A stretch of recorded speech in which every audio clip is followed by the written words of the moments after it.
ပျော်ရန်ကစားသမားဘဝကနေတမိုင်းတစ်တစ်ခုကိုလက်လန်းမှုအချိန်ကြာရောက်လို့လာခဲ့ပါပြီ။ဒါကတော့လူငယ်ခြေတက်တွေရဲ့အိမ်မက်တွေကိုအကောင့်ထဲပေါ်ပေးမဲ့ WBF Amateur Tournament ပဲဖြစ်ပါတယ်။ဒီပြိုင်ပွဲကြီးမှာတနိုင်ငံလုံးမှာရှိတဲ့အာမန်ပြည်နယ်တက်သစ်ဆအသင်းပေါင်း64တင်ကစုစုပေါင်းစုချင်းငွေဘတ်1000ကိုသိမ်းပိုက်နိုင်မှုအတွက်အကျိတ်နဲ့ရှင်ပြိုင်သွားကြမှာပါ။ပြင်းထန်တဲ့အောက်ခြေအဆင့်ပွဲစဉ်တွေကိုဖျက်ကျော်ရင်အကောင်းဆုံးအတောက်ပြောင်ဆုံးအရေးချင်းရှိတဲ့ထိပ်သီးရှစ်တင်ကို Quarter Final အဆင့်ကစလို့ပရိသတ်တွေအားလုံးတိုက်ရိုက်ကြည့်ရှုအားပေးနိုင်အောင် live link ပြသသွားမှာပဲဖြစ်ပါတယ်။ဇွန်လ12ရက်နေ့မှာတော့ Quarter Final ဖြစ်တဲ့ပြိုင်ပွဲရဲ့အကျိတ်အနေရှိဆုံးထိပ်သီးရှစ်တင်ရဲ့ထိပ်တိုက်တွေ့ဆုံမှုကိုမြင်တွေ့ရမှာပဲဖြစ်ပါတယ်။မာပြမှုတစ်ခုကပြိုင်ပွဲကနေထွက်ခွာရစေနိုင်လို့အမားမခံတဲ့ Best of 3 ပုံစံနဲ့စတင်ရှင်ပြိုင်သွားမှာပါ။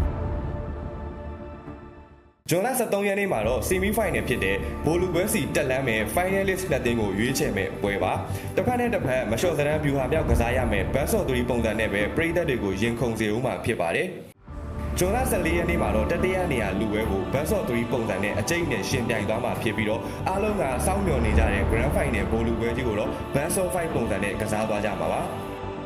စုချင်းငွေတွေကတော့ချန်ပီယံဖြစ်တဲ့အသင်းကိုဘတ်9000 First Runner Up ကိုတော့ဘတ်3000နဲ့ Second Runner Up ကိုတော့ဘတ်2000ဆိုပြီးတော့ခွဲဝေပေးသွားဦးမှာဖြစ်ပါတယ်။အသင်းပေါင်း64သင်းကနေဘယ်အသင်းကတိတ်ခါအရှိဆုံးချန်ပီယံဆုနဲ့စုချင်းငွေတွေကိုသိမ်းပိုက်သွားမလဲ။ဒီလ12ရက်နေ့ကစပြီးပြသမယ် Quarter Final Live ပွဲစဉ်တွေမှာအတူတူရင်ခုန်စိတ်လုံကြတာနဲ့စောင့်မျှော်ကြည့်ရှုအားပေးလိုက်ကြရအောင်ဗျာ။